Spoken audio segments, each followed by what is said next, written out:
मैं बुलंदख्वानी करूंगा और उसके बाद अगले हिस्से के अंदर इसकी तशरीह करेंगे। मुश्किल अल्फाज जो हैं इसे भी आपको अपनी नोटबुक के अंदर लिख लेना है। देखो बच्चों, साहिल लुधियानवी कहते हैं और शरीफ इंसानों से मुखातिब हैं, क्योंकि शरीफ इंसानों में ही उनको उम्मीद नजर आ रही है। जो शुरफा हैं ज़माने के, वही दुनिया को जंग से बचा सकते हैं, वरना ज़्यादातर लोग जंग चाहते हैं, लड़ाइयाँ चाहते हैं। शरीफ इंसान अमन चाहते हैं, सुकून चाहते हैं। तो सारे शरीफ इंसानों से मुखातिब होकर कहते हैं कि खून अपना हो या पराया हो, नस्ल आदम का खून है आखिर। जंग मशरिक में हो कि मगरिब में, अमन आलम का खून है आखिर। कितनी खूबसूरत बात कही है। बहुत अच्छे शेर से नज्म की शुरुआत की है कि खून अपना हो या पराया हो, नस्ल आदम का खून है आखिर। जंग मशरिक में हो कि मगरिब में, अमन आलम का खून है आखिर। ये कहते हैं कि जंग होती है और जंग के अंदर खून बहता है। दुश्मन का खून भी अगर बह रहा है बच्चों, तो दुश्मन भी एक इंसान होता है। वो आदम की नस्ल से अंदर है, वो इंसानी ज़ात से है, इंसानी नस्ल से है। और इंसान का खून बहाना बहुत बड़ा गुनाह है, गुनाह अजीम कहा जाता है किसी इंसान का खून बहाना। और जंग के अंदर इंसानों का खून बहता है। जो लड़ रहे हैं उनका खून तो बहता ही है, जो मासूम है, जो लड़ाई में शामिल नहीं है, वो भी बेचारे बेमौत जंग की वजह से मारे जाते हैं। नस्ल मतलब आदमी की नस्ल, तमाम इंसान। यहां इंसानों की बात की जा रही है। नस्ल आदम यानी आदम की औलाद जो हम सब हैं, इंसान हैं। जब जंग होती है तो उसमें इंसानों का ही खात्मा होता है। सबसे ज्यादा परेशानी, सबसे ज्यादा दुख, दर्द और तकलीफ इंसानों को ही झेलनी पड़ती है। अब चाहे वो अपने हो या पराए हो, खून सबका बहेगा। जंग होती है, बम गिरेगा तो ये पूछ के नहीं गिरेगा कि ये दुश्मन है या ये आवाम है, आवाम के ऊपर बम गिर रहा है, ये फौज के ऊपर बम गिर रहा है। अगर बम गिर गया तो उसमें फौजों के अंदर से जो शामिल है इंसान, वो भी मारे जाएंगे और आवाम भी उसके अंदर हलाक होती है। आवाम को भी दुख, दर्द और तकलीफ का सामना करना पड़ता है। और जंग मशरिक में हो कि मगरिब में, मशरिक यानी जहां से सूरज निकलता है पूरब, और मशरिक जहां सूरज डूबता है पश्चिम, जिसको कहते हैं मगरिब। मशरिक और मगरिब, यहां मशरिक और मगरिब से इशारा है दुनिया के एक कोने से लेकर दूसरे कोने के अंदर, कहीं भी हो, दुनिया के किसी भी हिस्से में जंग हो, कहीं भी जंग होगी तो वो अमन आलम का खून है। अमन आलम दुनिया के अमन का खून है। दुनिया में जो अमन है वो अमन और चैन और सुकून खत्म हो जाएगा। वो जो सादगी बनी हुई है, जो खामोशी बनी हुई है, जो सुकून दुनिया में बना हुआ है, कहीं भी बम गिरते हैं, कहीं भी तबाही मचती है तो पूरी दुनिया के ऊपर उसका असर पड़ता है। पूरी दुनिया का अमन ख़त्म हो जाता है, पूरी दुनिया में बर्बादियां फैल जाती हैं। हर जगह जो चीज़ें पहुंचाने की होती हैं वो चीज़ें वक्त पर नहीं पहुंच पाती हैं। सामान, सौदा सलूफ महंगा हो जाता है, चीज़ों की कमी हो जाती है। यानी किसी भी जगह जंग हो, उसका असर पूरी दुनिया के ऊपर पड़ता है, पूरी दुनिया के ऊपर उस जंग का असर जाता है। तो जंग भलाई इसी में है कि जंग नहीं हो। जंग होने से सभी का नुकसान है, चाहे अपने मारे जाएं या दूसरे मारे जाएं। है तो वो इंसान ही, बह तो खून ही रहा है। उनकी रगों के अंदर भी खून है और सामने वाले की रगों के अंदर भी खून है। सबका खून बाहर आता है, सबका खून बहता है। तो वो नस्ल इंसान का खून हो रहा है, इंसान का नुकसान हो रहा है, इंसानियत का नुकसान हो रहा है।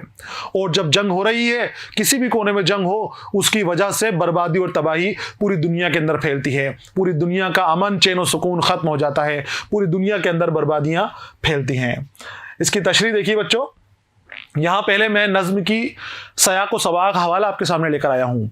अगर नज्म का अनुमान दे दिया जाए कि नज्म ए शरीफ इंसानों का खुलासा लिखिए, और खुलासा आपसे पूछा जाए तो खुलासे से पहले आपको सयाक व सवाक लिखनी है और उसके बाद नज्म का खुलासा लिखना है। नज्म का खुलासा किस तरह से लिखना है? जो नज्म का मरकजी ख्याल है उसको आपको लेते हुए पूरी नज्म का खुलासा लिख देना है। मरकजी ख्याल इस नज्म का बच्चों है कि जंग नहीं होनी चाहिए। जंग बर्बादियां लेकर आती है, जंग तबाहियां लेकर आती है। जंग को हर हालत में टालने की कोशिश की जानी चाहिए। जंग के जरिए किसी भी मसले को हल नहीं किया जा सकता। जंग के जरिए तो बहुत सारे मसले पैदा हो जाते हैं। इसलिए जंग को जितना ज्यादा हटा सकें दूर, जंग से जितना दूर हो सके उतना दूर होने की कोशिश करनी चाहिए। तो सयाक व सबाक या हवाला आपको देखना है। ये बंद हमारी दरसी किताब जान पहचान में शामिल नज्म ए शरीफ इंसानों से लिया गया है। अब ये इस बंद का मैंने यहाँ पर सयाको सबाक दी है, जो बंद हमने अभी मुताला किया है, आपको पूरी नज्म का भी इसी अंदाज में देना है। ये जो बंद का लफ्ज है इसको हटा देना है, और ये नज्म हमारी दरसी किताब जान पहचान से ली गई है, इस तरह के जुमले को शामिल कर लेंगे। और इसका उन्वान लिख देना है आपको, और शायर का लिखना है, और उसके बाद इसका मौजू लिखना है कि किस मौजू के ऊपर ये नज्म लिखी गई है। नज्म का नाम है ए शरीफ इंसानों, और इस नज्म को साहिल लुधियानवी ने लिखा है। इस नज्म में साहिल लुधियानवी ने दुनिया के शरीफ इंसानों को जंग के नुकसानात बताते हुए जंग की मुखालिफत की है और अमन और सुकून की हिमायत की है।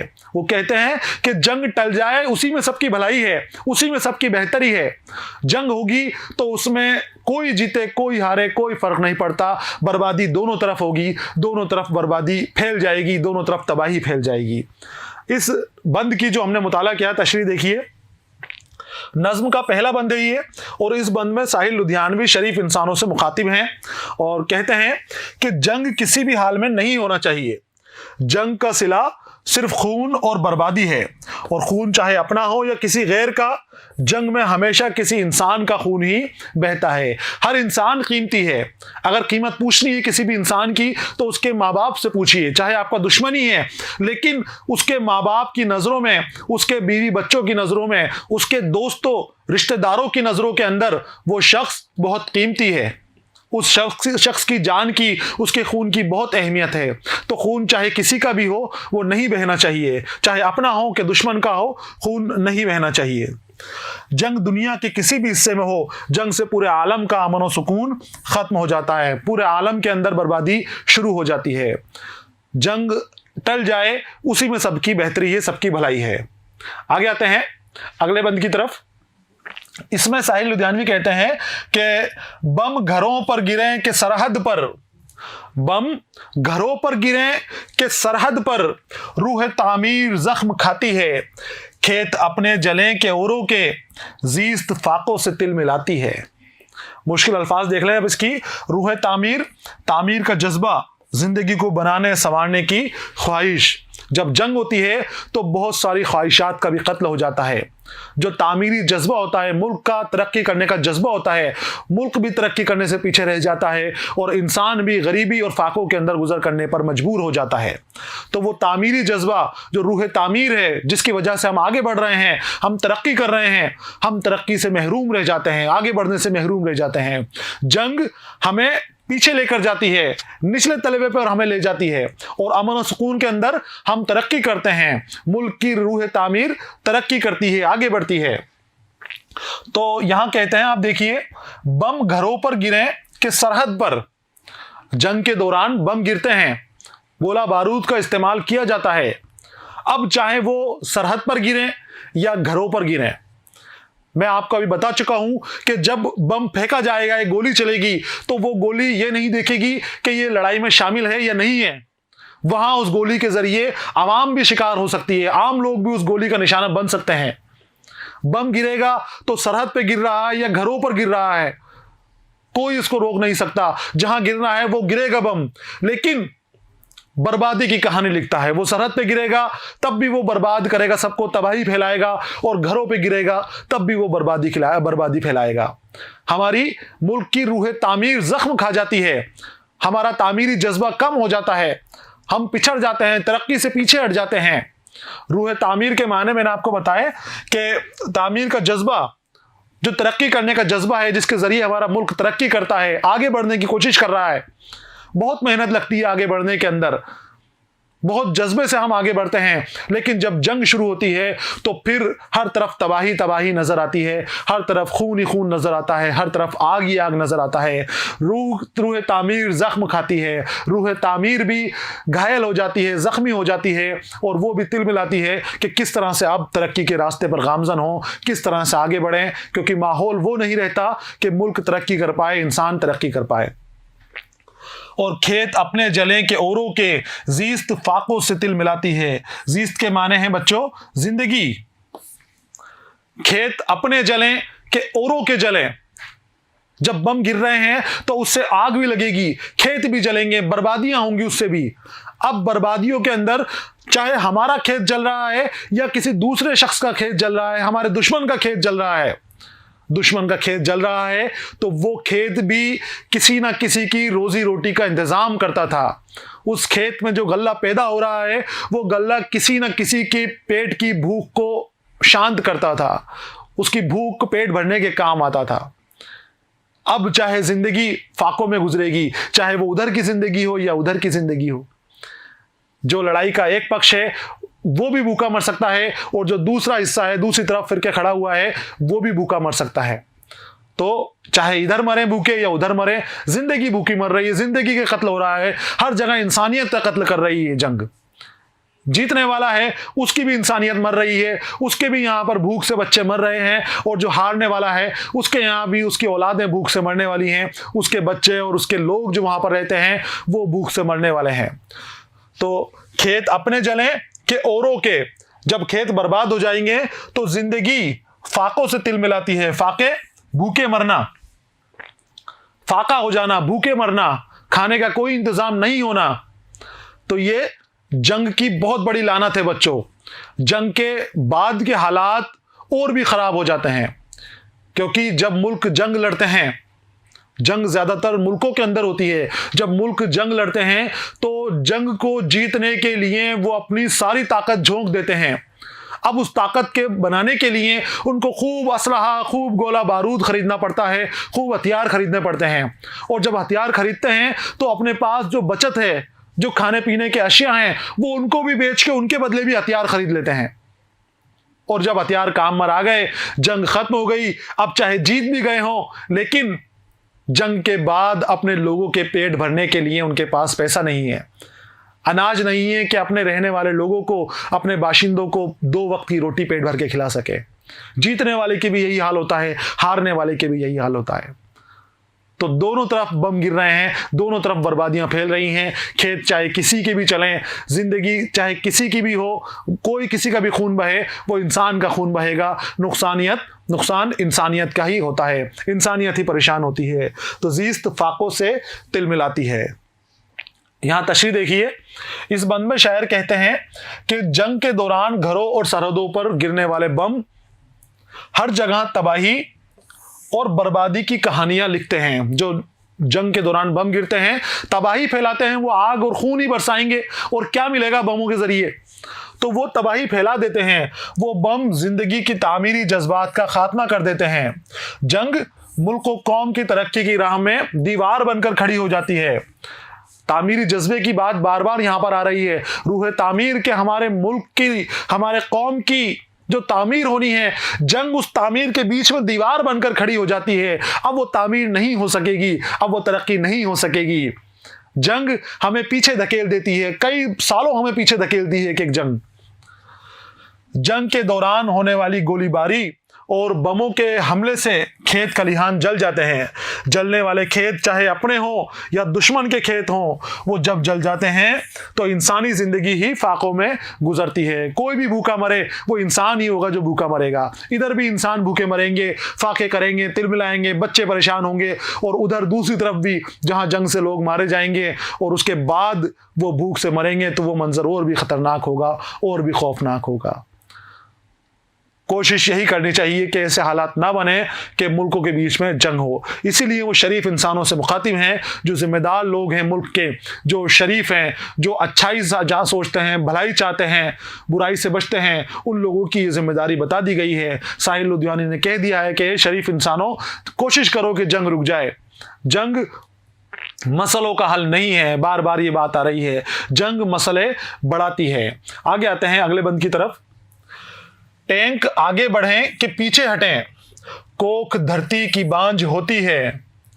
टैंक आगे बढ़ें कि पीछे हटें, कोख धरती की बांझ होती है। फतेह का जश्न हो के हार का सोग, जिंदगी मैयतों पे रोती है।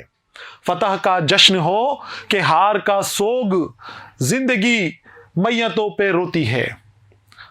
अगर जंग के अंदर टैंक आगे बढ़ रहे हैं, तब भी वो जमीन को कुचलते हुए चल रहे हैं, जमीन को बंजर बनाते हुए चल रहे हैं, बर्बादी अपने अंदर लिखते हुए चले जा रहे हैं, और पीछे हट रहे हैं वापस हार कर पीछे जा रहे हैं, तब भी वो बर्बादी की कहानी लिख रहे हैं, तब भी वो तबाही फैलाते हुए जा रहे हैं। तो टैंक का माने ये है कि तबाही और बर्बादी वो फैलाएंगे। वो अपने अंदर से आग निकाल रहे हैं, वो अपने अंदर से बारूद निकाल रहे हैं, उनके जरिए खून बरस रहा है, उनके जरिए आग बरस रही है। तो वो तबाही तबाही हर जगह फैला रहे हैं। कोख धरती की बांझ होती है, यानी धरती खराब होती है, जमीन खराब होती है। धरती हमारी जमीन है जो हमें पैदावार देती है, जो हमें पालती है, वो भी रोती है, वो भी परेशान हो जाती है, उसकी कोख भी बंजर हो जाती है, वो भी बंजर जमीन बन जाती है। और फतह का जश्न हो कि हार का सोग, फतह यानी जीत और जश्न खुशी की तकरीब, चहल पहल, खुशी मनाई जाए। तो फतेह का जश्न मनाया जाए या हार का सोग मनाया जाए। सोग यानी दुख, मातम। हार जिसकी होती है वो सोग मना रहा है और जिसकी जीत है वो जश्न मना रहा है। लेकिन मैयतें दोनों तरफ हैं, जीतने वाले की तरफ भी मैयतें हैं, हारने वाले की तरफ भी मैयतें हैं। अब जो सच्ची इंसानियत है, सच्चे इंसान हैं, वो मैयतों के ऊपर रो रहे हैं, वो दुख मना रहे हैं। उनको दुख और आंसुओं के सिवा, उनको खून के सिवा कुछ और नजर नहीं आता। जिंदगी मैयतों पे रोती है। हार का सोग मना रहे हैं, तब भी मैयतें सामने हैं, तब भी उनके लोग मरे हुए हैं, खून बह रहा है लोगों का। जो जश्न मना रहे हैं उनके बीच में भी लोग मरे हुए हैं, उनके भी जो अच्छे लोग हैं, उनके भी जो शरीफ इंसान हैं, वो मैयतों के ऊपर सोग मना रहे हैं। जिंदगी मैयतों के ऊपर रोती है, यानी नुकसान दोनों तरफ है। जंग किसी एक के लिए फायदा लेके नहीं आती। जीतने वाला भी नुकसान के अंदर है और हारने वाला भी नुकसान उठाता है। तो कोशिश ये करें कि जंग को टालने की कोशिश की जाए। तशरीह देखिए इसकी। इस बंद में शायर कहते हैं कि जंग के दौरान टैंक चाहे आगे बढ़ें या वापस लौटें, उनके चलने से धरती की कोख बांझ हो जाती है, बंजर जमीन बन जाती है। टैंकों के जरिए इंसानी कौम की बर्बादी की कहानी लिखी जाती है।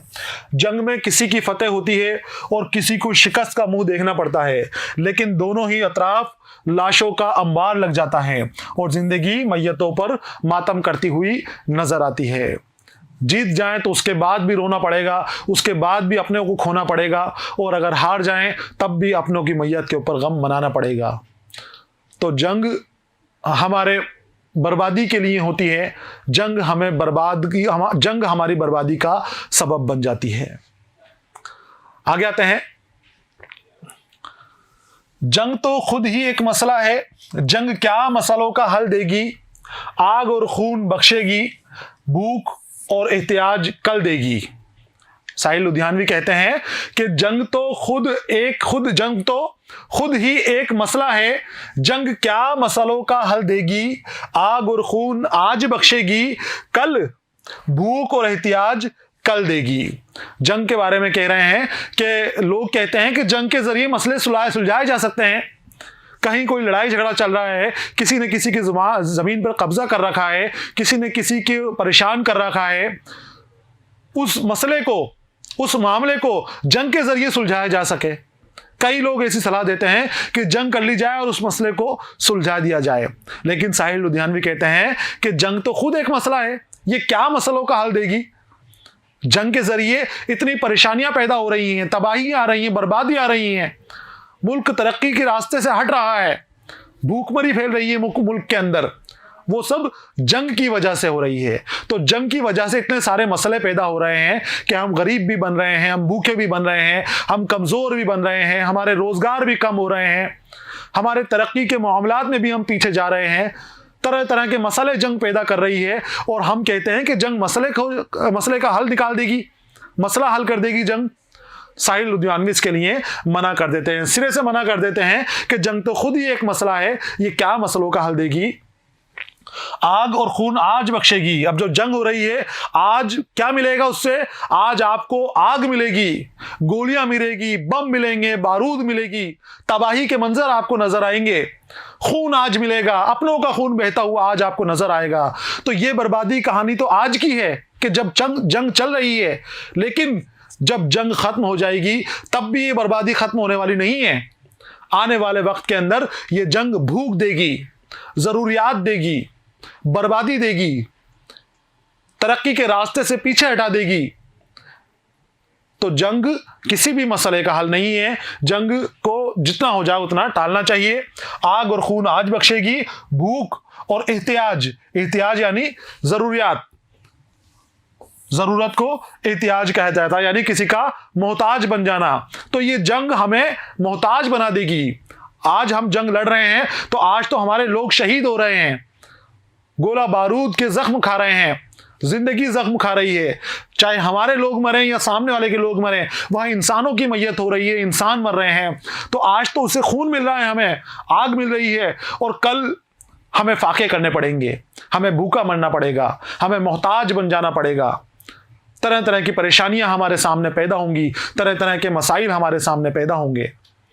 जो मसले मैंने बताए आपको कि बेरोजगारी, गरीबी, लाचारी, भूखमरी, ये सब जंग की देन है। जहां जहां जंग होती है उसके बाद उस मुल्क के हालात खराब होने लग जाते हैं। काफी मुद्दत के बाद उसमें सुधार आता है, यानी बहुत वक्त लग जाता है जंग करने के बाद वापस उसी पैमाने के ऊपर पहुंचना, वापस उसी मुकाम के ऊपर पहुंचने के अंदर।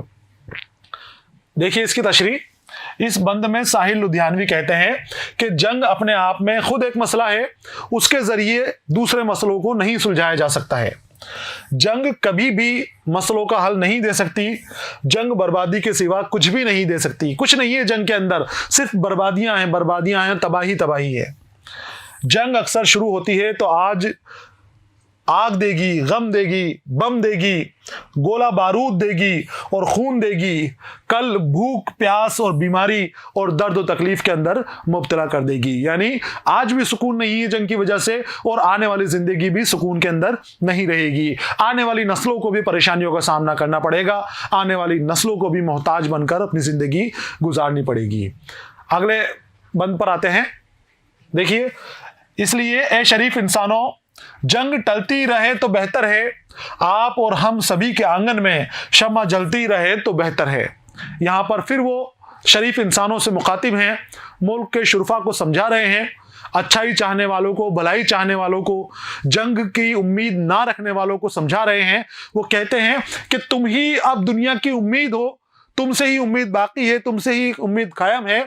तो ए शरीफ इंसानों, जंग टलती रहे तो बेहतर है, कोशिश करो, जंग को रोकने की कोशिश करते रहो, जंग टलती रहे तो बेहतर है। मैं बार बार आपको ये बात इसलिए कह रहा हूं कि हो सकता है कल आप भी उस मुकाम के ऊपर चले जाओ, उस ओहदे पर चले जाओ कि जहां आपके ऊपर भी जिम्मेदारी आ जाए, आपके ऊपर भी इस तरह के हालात पैदा हो जाएं कि आप चाहें तो जंग रोक सकें, जंग टाल सकें।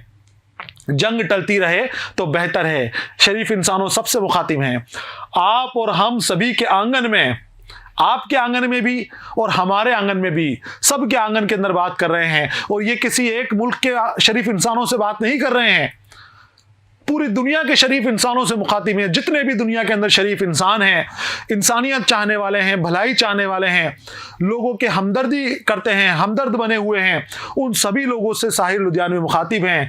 आप और हम सभी के आंगन में शम्मा जलती रहे तो बेहतर है। शम्मा जलने का माने क्या है? शम्मा यानी होती है चिराग, रोशनी। तो रोशनी होने का मतलब है कि उम्मीद की किरण बनी रहे, उम्मीद की रोशनी बनी रहे, वो सुकून की, वो तरक्की की, वो भलाई की, वो लोगों की हमदर्दी की उम्मीद, हमदर्दी की शम्मा हमेशा हमारे आंगन में जलती रहे। हमारे आंगन में हमारे बच्चे खेलें, हमारे आंगन में हम तरक्की करें, हम आगे बढ़े, हमारा मुल्क तरक्की करे। हमारे आंगन में बम नहीं हो, हमारे आंगन में आग नहीं हो, हमारे आंगन में खून नहीं हो, हमारे आंगन में लाश नहीं हो। किसके ऊपर जिम्मेदारी डाल दी? शरीफ इंसानों के ऊपर, कि हमारे आंगन के अंदर इस तरह की चीजें होनी चाहिए जो इंसानियत की भलाई के लिए हो और इंसान की भलाई के लिए हो। तशरीह देखते हैं इस बंद की। नज्म के आखिरी बंद में साहिल लुधियानवी ने दुनिया के शरीफ इंसानों से मुखातिब होकर कहते हैं कि ए शरीफ इंसानों, ये बर्बादी, गारत और तबाही लाने वाली जंग अगर टलती रहे तो बेहतर है। हम सभी के आंगन में उम्मीद, अमन और सुकून और चैन की शमा जलती रहे तो ये हम सब के लिए बेहतर है। हम सब के लिए भी बेहतर है और पूरी दुनिया के लिए भी यही बेहतर है। जंग जहां भी होगी वो बर्बादी लेकर आएगी, वो तबाहियाँ लेकर आएगी, वो इस तरह के हालात पैदा कर देगी कि उसके बाद फाके करने पड़ेंगे, उसके बाद रोना पड़ेगा, उसके बाद लाशों को उठाना पड़ेगा, उसके बाद मैयतों के ऊपर बैठना पड़ेगा। तो उन हालात से बचने के लिए बेहतर यही है कि जंग को टाल दिया जाए। जंग का टलना ही सारी इंसानियत के हक में बेहतर है। यहाँ पर बच्चों सबक का दूसरा हिस्सा नज़्म ए शरीफ इंसानों मुकम्मल हो गई है। हमने इसकी बुलंद ख़्वानी भी की और अशार की तशरीह भी की है। आपको तशरीह को अपनी नोटबुक में लिख लेना है और अपने उस्ताद को भी इसको दिखाना है। सबक का दूसरा हिस्सा ये मुकम्मल हो गया है। पढ़ते रहिए, खुश रहिए, अलविदा।